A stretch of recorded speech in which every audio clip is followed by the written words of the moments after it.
Hi, am I back on? This is like part of Jolene or somebody text me if you can see me and hear me. I'm going to continue with the Native Wellness Institute Power Hour. Today, our topic is around OIT, or Old Indian Tricks. And so I thought that was Jolene. Jolene put in the comments, or someone put in the comments, is Gene Tagabon, can you tell me if I'm loud and clear? Our Wi-Fi is going in and out. So I'm going to be just sitting with you, visiting. As you can see, room. I live in a log house on Lower St. Mary's. Um, we're we're in winter still. The right now I'm on a frozen lake, where you can smell all the sweet pine. You can see that the lake is going to fall back in. So we're kind of in the changing of times, and so I started to first talk about that. What it Indian tricks, and I realized, living here, I've lived a short time, only 26 winters all year round here. And I know for some of you, you may be living, in places where it may be a short time or a long time, but you learn the rhythm of the land there. We're learning our rhythms of our land. But what's one of the about this, of not pollution. China not having pollution, India, not having pollution, San Francisco not having pollution, and so on, is you can see that our Earth, and let's all give a hurrah for Earth Day, like Earth Day, just that it's Earth Day. So one of the kind of the old that I want to discuss is around reading the land and reading the seasons, because I think our ancestors and some of us today we're learning that we can go back to reading the land. And reading the land, one of the beauties is, this morning I could just see the buds for the Sabbath berries, that Canadians call Saskatoons, that Lakota, Nakota, Dakota call June berries. I just saw the buds, like the baby buds starting to come out, and that was exciting, because that's like an old Indian trick. When you know and you read the buds, where the flowers will come out, that's where the berries will be when you need to go pick them ceremony or just to eat. And so I want to say, where we live, there's a lot of things that you can still eat, and it's all free. It's all and so one thing we're learning, is about sustenance. What boosts our immunity system, what is good for us. So I wanted to just talk about that, reading the seasons. And I noticed that things are a little bit off because there's pollution, and so it's like this today is a glorious, victorious day because it's Earth Day, and I think the Earth is smiling. I think the Earth is breathing. I think the Earth is just really enjoying that there isn't as much pollution. So one of like an old Indian trick, and I guess I learned a lot of this from my mother and from my grandmothers, was around, just yesterday my mother was saying, yeah, springtime, the calves are being born, the colts are being born, that we have a bunch of babies being born, 6 months and under, they're all coming. It's this renewal time. So in this, like some of the old Indian teachings, and I didn't used to understand some of that, but I'm just going to mention some of the things that I'm beginning to understand. And one of them was that those 4 seasons, that cycle, you could take it into almost anything in life. That there's a season of raising your kids. There's a season within you of being young, young adult, and then going into elderhood. And these seasons, we're in a season right now. We're in a season of, around 40 days and 40 nights that a lot of us have been in quarantine. And some of us, we may have the privilege of being with our close loved ones, but some of us might be alone. And so, for those of you that are alone, there's really a lot of things, that old Indian tricks that you can use, and we're gonna kind of go over some of these in this hour around bringing yourself back to balance. So, in this seasonal change, I was just the equinox and the solstice is very, very important. And so, we just March 19th, we just had a universal seasonal change, and we're going into spring. So for some of us, it might mean our spring ceremonies. I was talking to Deb Orero, a clinician this morning, and she was saying a friend of hers, they dove in the cold water. And I was thinking, that my family and the iron pipes, they always when the ice broke up, when it pulled away, they always, part of it was just to jump in, and heck yeah, heck yeah. If you ever jumped in glacier water, just jump in and jump out, don't stay in. but what that is renewal. That even though it takes your breath away, it cleans everything off.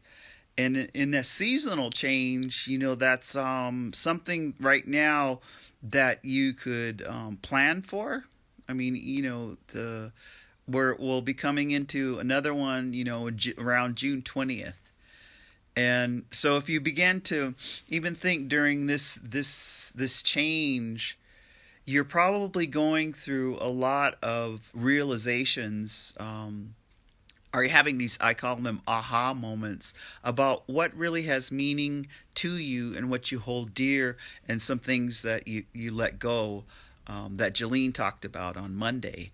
In this seasonal change, I'm just there's some thoughts. We only get an hour, but one of an old Indian trick, and if you think about it, it's in fours, because there's 4 seasons. And one of the things that you can immediately do if you're feeling out of sorts, are, if you're feeling a little bit scattered brained, or sometimes we'll have a slight confusion, is let's see, I think it was Audrey Bastine.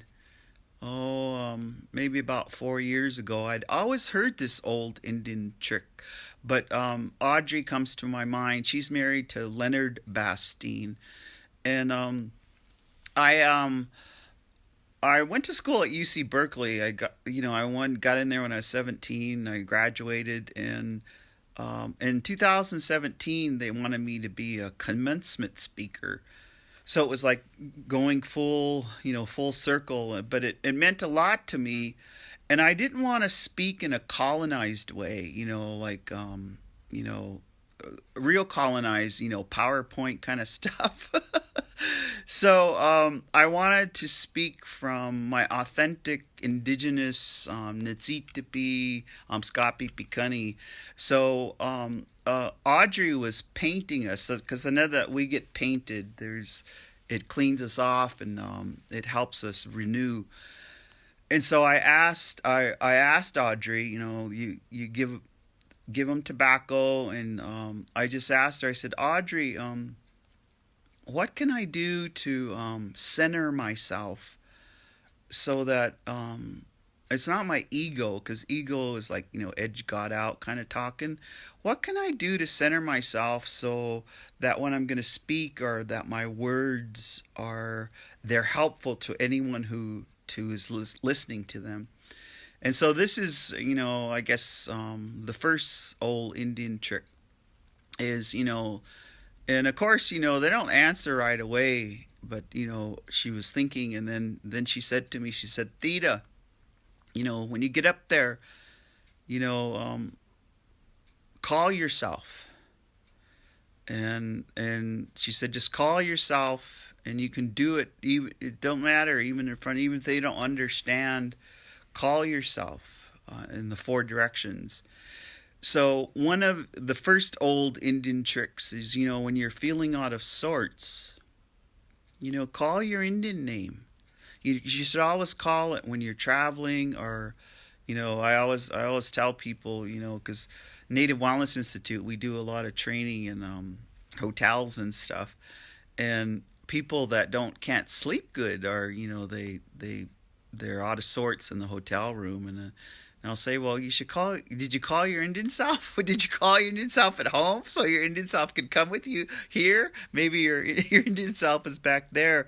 So that trick of calling your Indian name in the four directions to center yourself, to bring you back to yourself, is one of the first kind of tricks that I learned. And Audrey Bastine repeated that to me recently, and it helped because I wanted to speak from the heart and from the gut. So the other, as we're getting here, I'm smiling at you, and I'm just, it's I could feel the goodness of everyone who's looking at this. And so we welcome you, and the Noise Foundation and NICWA, the National Indian Child Welfare Association, is sponsoring this with Native Wellness Institute. And so I just want to recognize them right now, and not forget, because you should always acknowledge the people that make this possible. So let's, as I was going through, and I guess I smile and humor, there's always these twists, or, in English they call it the irony. There's always a lesson to be learned. So this first lesson around, old Indian tricks is being able to read the four seasons and get ready for the four seasons. So I was just noticing, like where I live, we live where, it's below zero a lot of the year. The road is impenetrable. So one of the old Indian tricks here is everybody, like around October, they go out and they get about 6 months supply of toilet paper just in case we get snowed in. So I always think you go and you get your paper towel, you get, your groceries, you like your beans, like that stuff that will sustain you just in case you get snowed in for a long time. You keep extras. And so I was laughing to myself because, like, all around Bab here, this old Indian trick, all these Indians around here, they already had all their toilet paper. They already had all their goods just in case. And, and here we sometimes your plumbing freezes up. So the old Indian trick, and I was it's 2020, but we still around here, we still keep outhouses. We haven't used them, but you keep them. It's like it's a proactive planning. That's what old Indians would do. And if your plumbing does go out, you can still go to the bathroom. There's all these, everyone gets their propane put in. They don't do that, nickel and dime kind of thing. They get it all put in, or they burn wood. And I was thinking, like, an old Indian trick here is, have all your cords of wood in August, chopped up, cut up, or ready to.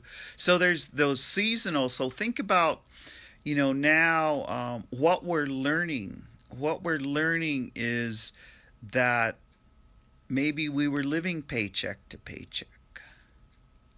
We're learning that we were spending in a way, or we weren't planning in a way. None of us we weren't planning to be the teachers and be homeschooling all of our kids. It's interesting, but so some of the old Indian tricks, and so the first one I want to talk about, and this is a trick that I learned from Wilbur Fish. And Wilbur Fish is still alive somewhere. I think he's over in the West, but he was our plant person for a long time here. And so the first and I guess I gotta tell, this is an old Indian trick for preventing type 2 diabetes, and this is an old Indian trick for maintenance if you already have type 2 diabetes. And the let's see, I was thinking it was around, yeah, it was about 2013, before Wilbur decided to go on his adventure and leave here. He'd asked me and my sister Lori and our diabetic program to go out going towards Kalispell, because by mile marker 61, we're giving away the places. We were going to go out and get the first part of that, the prevention of diabetes.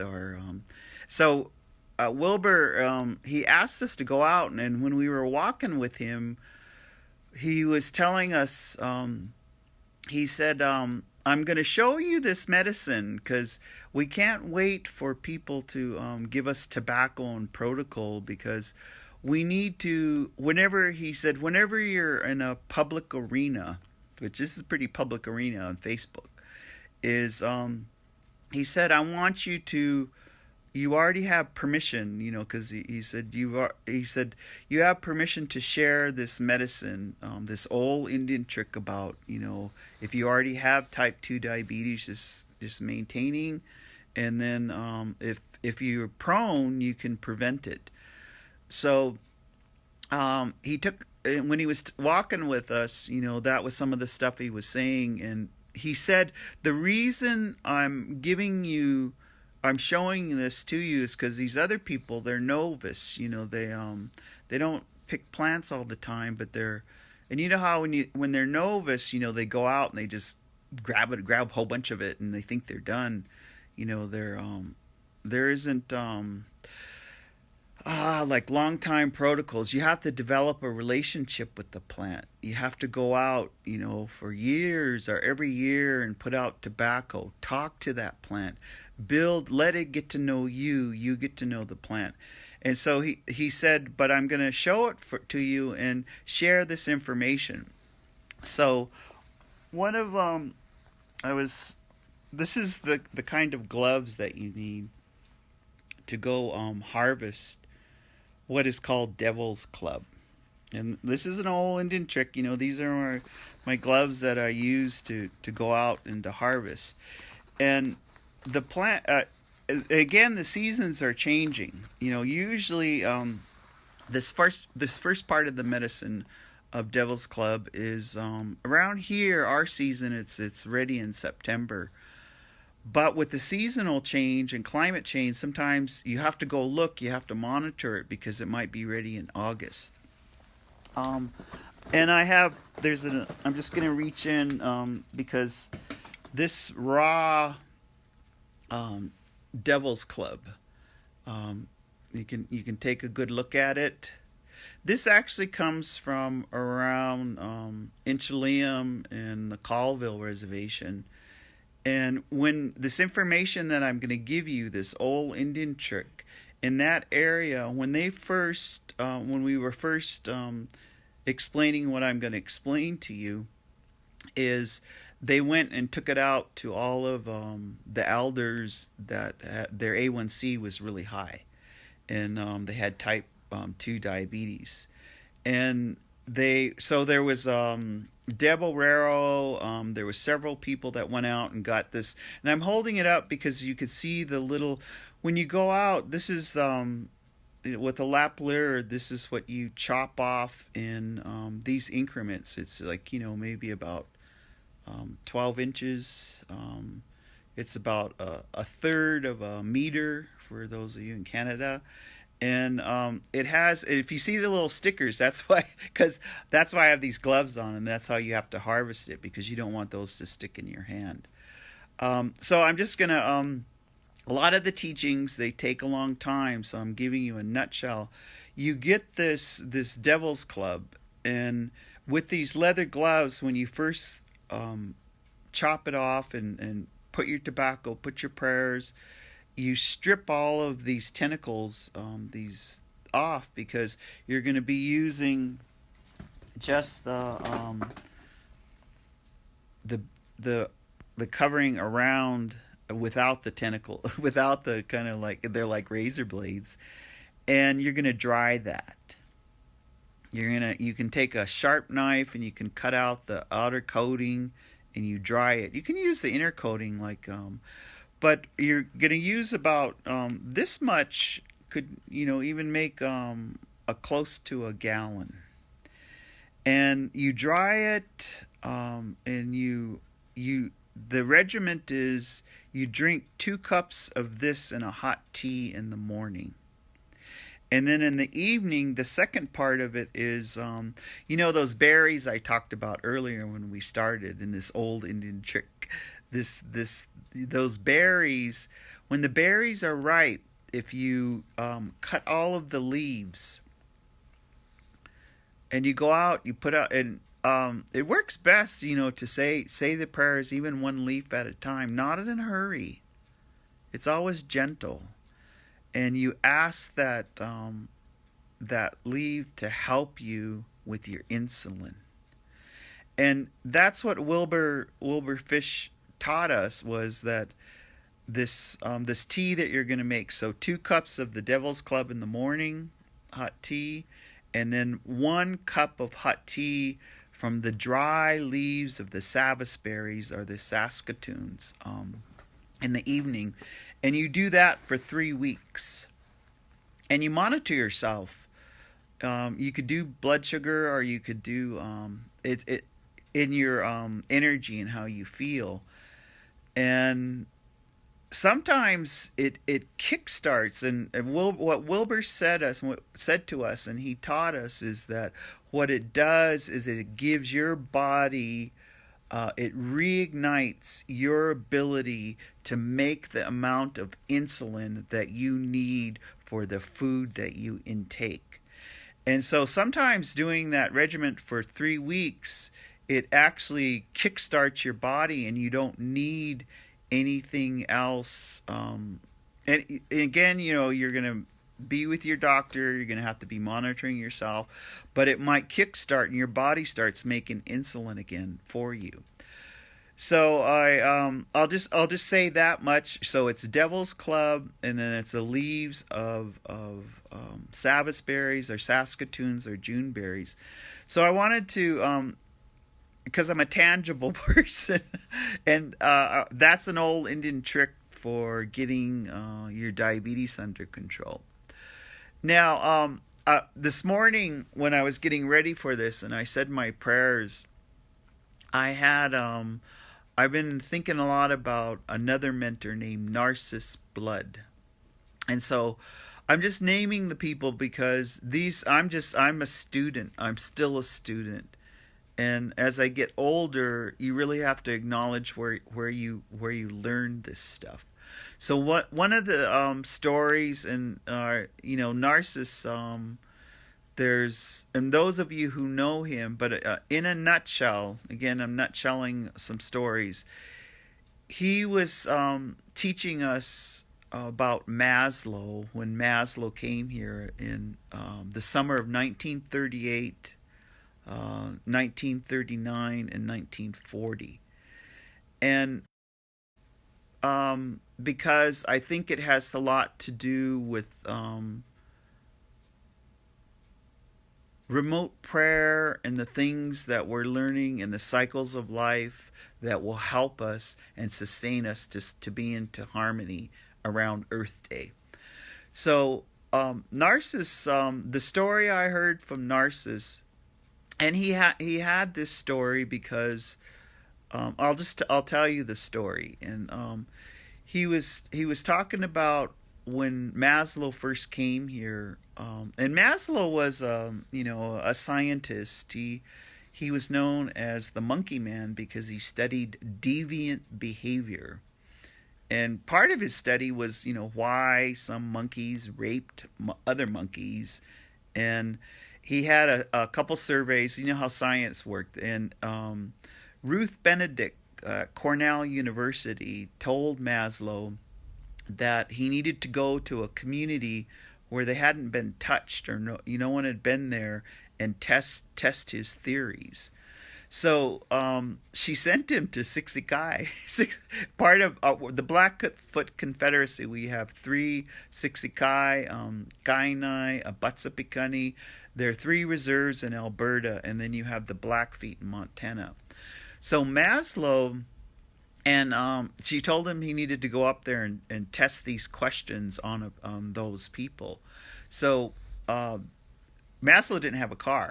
So, and that's one of the, back then he had a friend named Jane who lived in Colorado, and she had a boyfriend, and they took Maslow, drove him up, and the reason we know this stuff is because Jane lived over 100 years old, and she had two trunks that she gave to Red Crow College, where Narcissus Blood was an instructor. And so so when Maslow got up to Sixikai, and it was a time of they were getting ready for their Okan, their medicine lodge. And a lot of that preparation has to also do with the knowing and reading the seasons, knowing the moon and the full moon, knowing. So when they got there, they went out to the Indian agent. And so this will tell you a lot, because the Indian agent said to Maslow, he said, well, we have to go ask those elders, you'll have to ask the elders. We'll have to confer with them. And so you knew that Indian agent still had respect for them, because into the 30s and the 40s and the 50s, whoever, is the Indian agent, and it's kind of like sometimes the superintendent of the Bureau of Indian Affairs, or they usually make decisions without conferring with the tribes. So they took Maslow out, and Jane and her boyfriend, and when they went out to Sixikai, and I'm just retelling what Narcissus told us, they were in a big lodge, and they were in that lodge, and they were getting ready for ceremony. And so when he went inside the lodge, we call teepees lodges. He went inside the lodge, and the elders were told with the interpreter, that this person had come and wanted to speak to them. And it was kind of interesting because, Maslow, when he got into the lodge, because of the power of those elders, they had split horns, they had stand-up headdresses, they were majestic in their own way because they were in harmony with the earth. And so he got speechless. So he got in front of these elders, and he was speechless.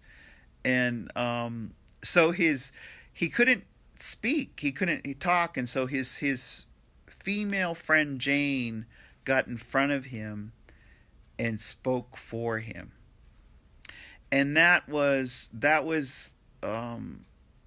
elders were going, why does he have this woman speaking for him? But she said something along the lines of, he's here to record some information so that this information is always kept and will be given to the future generations way into the future. And that's what some of the elders had heard. So that's why they taught him over the next 3 years many things, but they took a lot of time in teaching him about the medicine of tobacco. And tobacco, is another old Indian trick. I was just, you get to a place in your life where some of these teachings, they take years, but I love that Jolene and our team wanted me to talk about old Indian tricks. And so Maslow ended up, they let him stay because they thought, well, we don't know this guy, and he lived with these elders, and he learned a lot from them, and then he got to ask his questions. And oh, by the way, that's why Maslow's hierarchy of need, the kind of pyramid at the bottom, that you have, where it's shelter, it's food, and then you go up the pyramid where at the top is like a self-actualization. What he learned was Blackfoot, our ways, our Indian ways of self-actualization, and he went ahead and published it, later on, and didn't say where he got it from. I mean, that's what happens, that kind of that theft of indigenous knowledge, and I'm saying part of what we need to think about now is indigenous knowledge has a lot for us moving through this pandemic time and bringing us back to harmony. So that last little the story, to kind of finish off Maslow, and Narcissus Blood was telling us this. Narcissus Blood had a way. So Maslow began to fall in love with these elders. He really cared for them, and they cared for him, because that's just how our people are. Our virtues of kindness and helping people. So they were. This minute story is Maslow was out with the elders from Sixikai, and they were in Cluny. And in Cluny, it's like the little town off the reserve, and sometimes the racism is real high. So for those of you, on the reservation, the border towns, sometimes that's where the highest racism is, and it's not safe for Indian people. So they were in Cluny at the trading post, because things began to come. I mean, like, they brought matches, they brought stuff, they brought stuff that we could use, that was even there was a place to go. So Maslow had went in with the elders, and as soon as they went in, the proprietors of that trading post started just following those elders around, looking over their shoulder, and just following them around, and like they were going to steal something. And that still happens today. The Indians go in and they really follow us around to make sure. It's just the racist way we're treated. But what happened was the elders just went along and were enjoying themselves and looking at what was there and what they could buy, and what they could take with them. And so Maslow waited till they got outside, and as soon as they got outside, he pleaded. He said, "Why did you let them treat you like that? How come you didn't say something? How come you didn't talk back? How come you didn't?"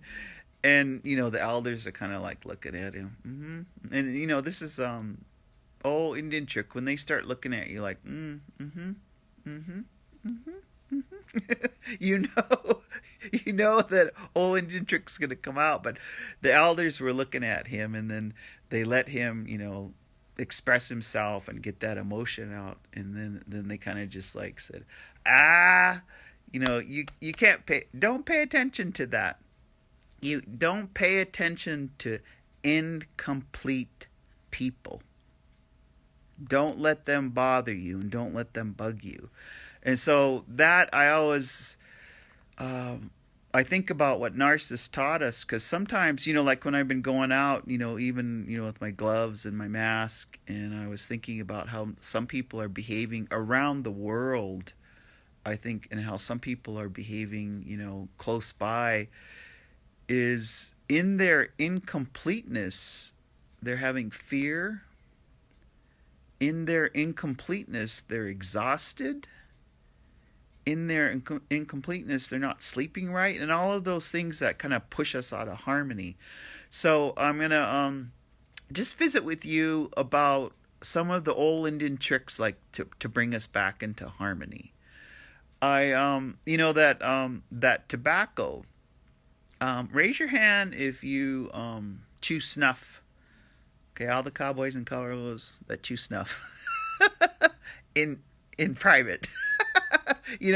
Or raise your hand if you like smoke I don't even know the cigarettes, Marlboro or some of the cigarettes that they sell, and I guess they cost a lot.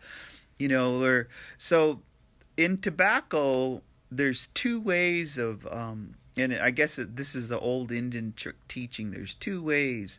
There's sacred tobacco that pastaskan, it's a sacred medicine that you use it for prayer, that it's the highest offering that you can give to Creator when you're putting out your prayer for someone or yourself or your family or your tribe or the world. And then the other way is abusive tobacco. And that's that chewing snuff, that's smoking the cigarettes and stuff. And I just wanted to put that out there because an old Indian trick, and I'm looking for my tobacco. I wanted to. This is grown tobacco, and I guess this is part of using stuff on Facebook Live is I would like you to feel it and touch it and smell it and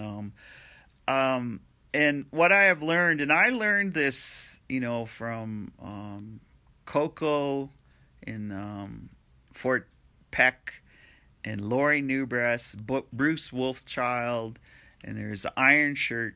They did a lot of teaching with us on growing our own tobacco, and so I've been growing. God, it's only been about 6 or 7 years to growing my own tobacco to smoke in the pipes that I've been given. But this tobacco, it has an old Indian trick is it has a lot of power.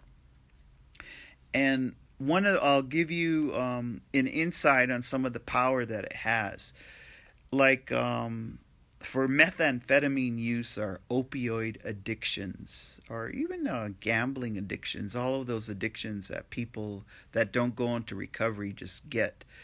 So I'll use it with because I've seen it work with a lot of methamphetamine addictions and in my own life and the work that I do is if you take tobacco out and say it's around whoever the person that's using opioid or meth or has any of these addictions, and I'm going to use methamphetamine as the old Indian trick around that is if you take the tobacco out and you talk directly to the spirit of that methamphetamine, and you can say it something like this: is lift up your tobacco.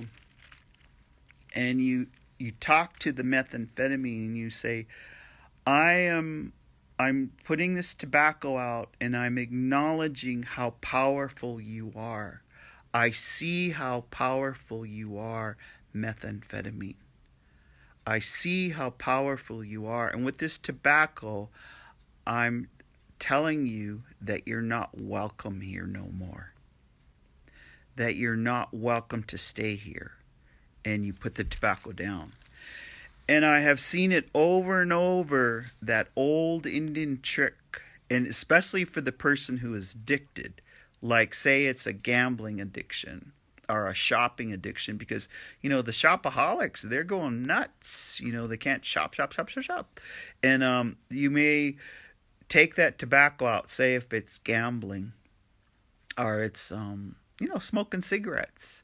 You could take that sacred tobacco and ask that craving to gamble, that craving for the use of an opioid or the use of something or any kind of addiction, and you ask that leaves you, and you put that tobacco down. So that's an old Indian trick that I kind of wanted to speak about. And I want to even I guess I since it's Earth Day, I decided that we would I would just share things that were of the earth because you can all of this you can grow in the earth or you can go and get. And so one of the other medicines that I'd like to talk about and is something called chaga. And I first learned about chaga. I want to make a shout out to Tanana. You know, those you know, you might have watched Yukon Men, but you know, Faith and Catherine and all of the Zuri, Stan, all of you up there. Just a shout out to you. But I was up there, and this is this is where I first learned. I'd heard about it, but this is where I first learned about it and tried it. So this is an old Indian trick. Um, Chaga is the fungus on birch trees. So that fungus on birch trees, you can use in many ways, but I'll tell you how I learned from the men there. We had a Gona, and a Gona is like a gathering of Native Americans. It's a healing process that you can tailor anywhere, but it works better with the success is with the knowledge and experience of the facilitator. So we were up there, and this Gona that we had was and an incredible healing because they just said it was unusual. There was a whole bunch of men that came to this gathering, and they were men who were some of them single parents raising their children, and they were all like they grew up, you know, hunting and living off the land, like living off the earth, and they knew a lot of how to make a deadfall. I mean, there was an old guy, in there, Vincent, that knew how to make a deadfall. And so at the end of it, at the training, often there's gifts, there's a giveaway. And so I was very humbled because these men had given me a bag of that white or the dark, it's really dark fungus of the birch tree, of the white birch tree. And so then I said, well, tell me about it, because this is like the old Indian trick. And again, these are old Indian tricks for dealing with, it does a lot of things. Prevents cancer, can treat cancer, can bring your body back into harmony. So they told me, they said, this is why we can hunt when it's, 60 below. This is why we can, we don't get, our strength is, or it's like our superpower. We were laughing because they said it was like their superpower.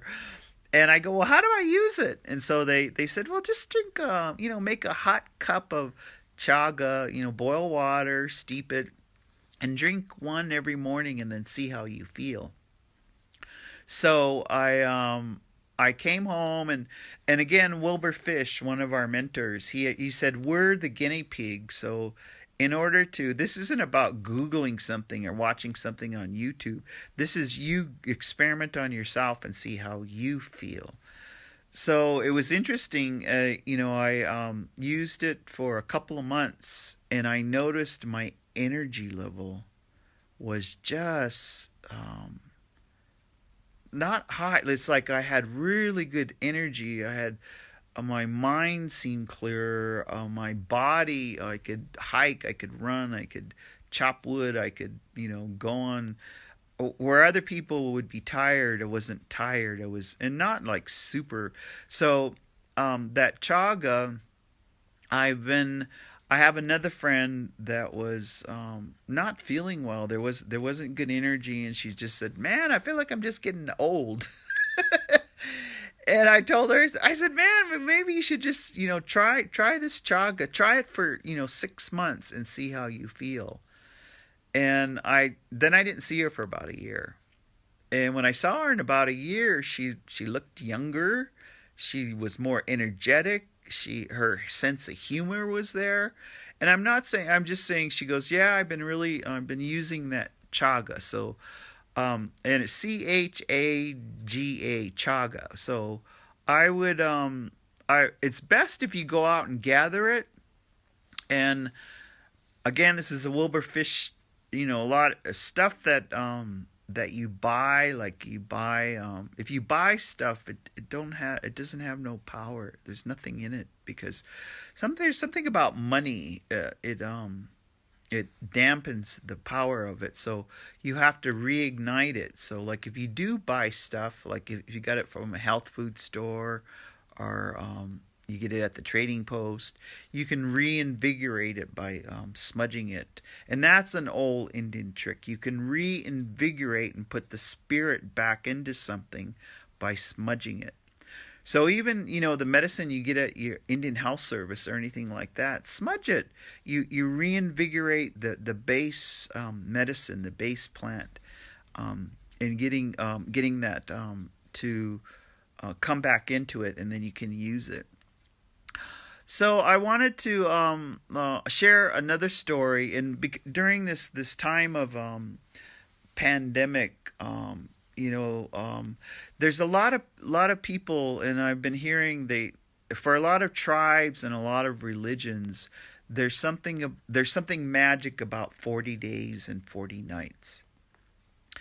And since most of us are on, about 40 days and 40 nights, staying home and not going anywhere, or not social distancing and all of that, is but I wanted to share it in story form. I woke up and I was thinking about Wilma Mankiller, and for your younger people, or your people outside of this continent, you can Google Wilma Mankiller. But I grew up with Wilma. She ran a youth program in San Francisco when I was growing up. She worked with my mother. So Wilma was one of those, and I don't want to use the word liberated, but she was bicultural, tricultural, educated. She was, and she went back to her own reservation, or her area with the Cherokee tribe in the 90s. And I just remember things about Wilma when she first got there. Her tribe didn't have much money, was kind of poor, and I don't know, like they had $1 million budget, and within a couple years she had $50 million budget. She just excelled her tribe in their cultural ways, but also in their ways of bringing prosperity. And the story I want to share with you is Wilma Mankiller was on the go, like how we've been on the go prior to this pandemic, going fast and furious. I heard Carol Murray said that robotic, we're robotic, we're just going like a robot. And I heard Wilma say this, robotic. And so the story is, Wilma sacrificed a lot. I mean, she went through it. It compromised her health. She survived cancer. She had transplants. She would even get stem cell before it was here from Switzerland. So Wilma, I remember after she was not the chairwoman for it was a few months, maybe about 4 or 5 months. And Cecilia Fire Thunder and I, we'd always would go work for her, but we just went to go visit her.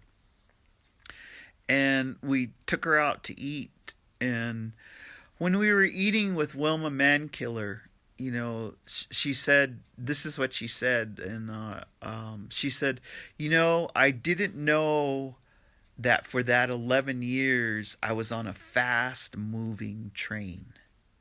A fast-moving train. And I didn't realize how fast I had been going, and almost that robotic, until it took me 3 months after I was off council that I was starting to come back to myself, that I was actually at ease, that I was actually coming back to myself. And so for those of us, we might kind of, in those 40 days and 40 nights, we might start having ahas. And so I kind of like to speak to some of that. But this, one of our teammates is Jean Tagabon, and we were on a Zoom a Zoom meeting. We're in close communication. Close communication. Zoom your 12 step. Zoom your meeting. Zoom with your family. Zoom. That communication will sustain you. And those of you that are alone, use Zoom. Zoom with people. Call up people, and keep that communication close. So, with when I was thinking about what Wilma had said in this 40 days and 40 nights, some of you share with your family, share it on here. What are your aha moments? What are your, like, dang, did I, the stuff that you thought you needed to take care of yourself and that you could go without, and then you're finding new things about yourself. We have, there's always our humor. I mean, like, look at my eyebrows. I haven't got them waxed. Or I was thinking I don't need to get them waxed. I was thinking about, just being authentic, being who you are. Now you guys are probably saying, "Geez, Theda, you got Godzilla eyebrows. You need to get waxed." But I was just thinking, no, this is how I really look. I don't have no drawn in or nothing fake. I do like to put a little color in my lips, but I was just thinking, what are your aha moments? And so in these old Indian tricks, a lot of our stories, are from they're stories of how we go from being out of harmony into harmony.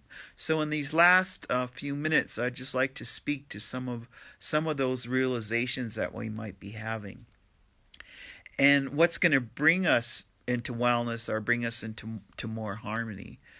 And I was thinking about even those of us who we got fearful, we got apprehensions, we got scared. We might have got we started worrying about, how am I going to make it? What am I going to do?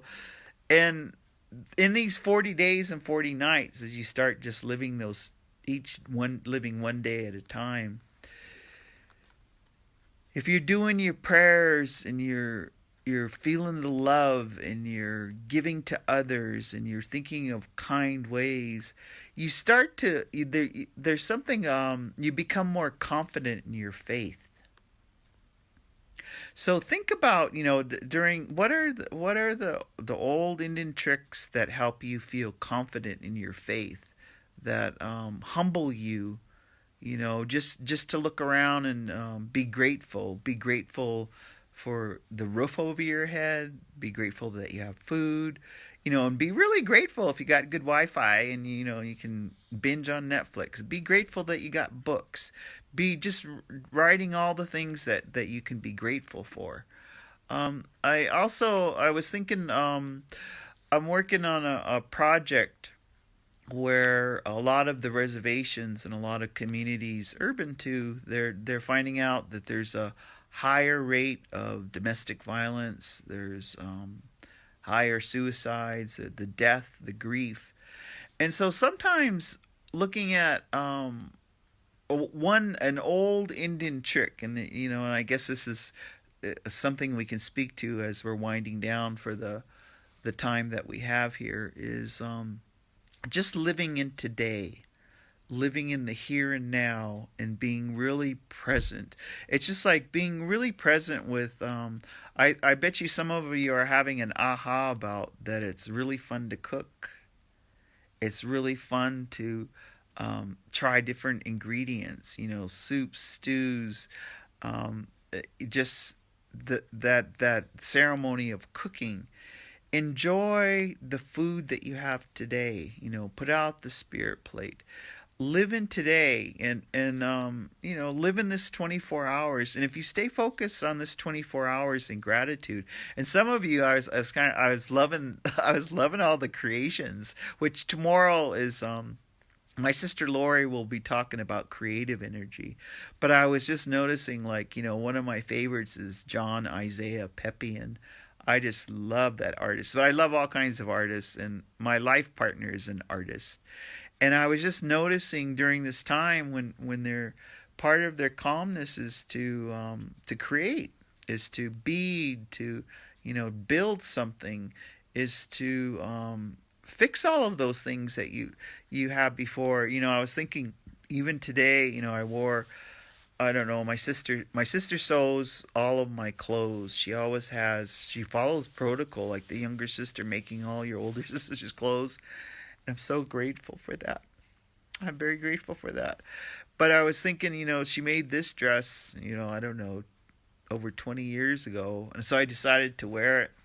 And then this is my favorite button. I always wear this button when I go out, especially when I travel, because I notice if I have this button on, nobody calls me Pocahontas anymore. Because for a while they call me Pocahontas, but if I have this button, no, they kind of look at me, Anyway, in this living in this 24 hours in the here and now, remember that all the prayers you're saying, all the ceremonies that are happening, all of the sweats, all the beaver bundles, all of the Ixconnects, all of the preparing for Sundance, all of the Native American church, all of the longhouse, all of those jump dances, all of those ceremonies, that the prayers are being said, and that you're going to be okay and we're going to be okay. And yes, there's going to be some casualties. And yes, we need to protect and we need to nurture each other. And so I guess is the old Indian trick about remote prayer. Remember that your prayers, have faith in those prayers, say them, and then just enjoy the day. Just enjoy each other. Just enjoy, Native Wellness Institute, we're here every single day. This is our 5th week. It's an amazing adventure. We've already we have, on Sunday, the singing, the healing through songs. Man, I just look forward to Sunday and go for a ride in the mountains. Yesterday we had a powerful thing with Levina Louie and Debbie. Oh my God, they helped all of us heal. And then on Friday we're going to be having Marcus Red Thunder, and Marcus is going to be talking about healing of Indian men.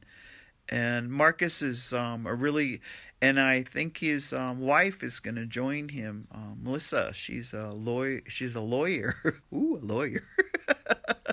Anyway, well, I thank you for listening to me, and I hope there's something that I said that you start to pull out your old Indian tricks, or what your grandmas taught you, what your grandpas taught you, what your ancestors taught you, and that you just use them to bring you back into harmony. And I just want to express my appreciation for you being here and letting me spend this last hour in the Power Hour just visiting with you. And you can go to YouTube, Native Wellness Institute. All of our Power Hours can be seen. You can go to Native Wellness site and put in requests. I'm designing a telegona right now for Seattle Indian Health Board. So we're doing telegona. We're doing telewellness. If Western medicine could do telemedicine, we can tele-indigenous. So I'm just going to, I guess, blow a hug and a kiss out to all of you. I really appreciate all of you. And Native Wellness Institute, we honor your life. We honor your being. And so I'm going to sign off because I think it's right at the hour. And I just want to say goodbye. Shinniks are Kitakito Matsuno.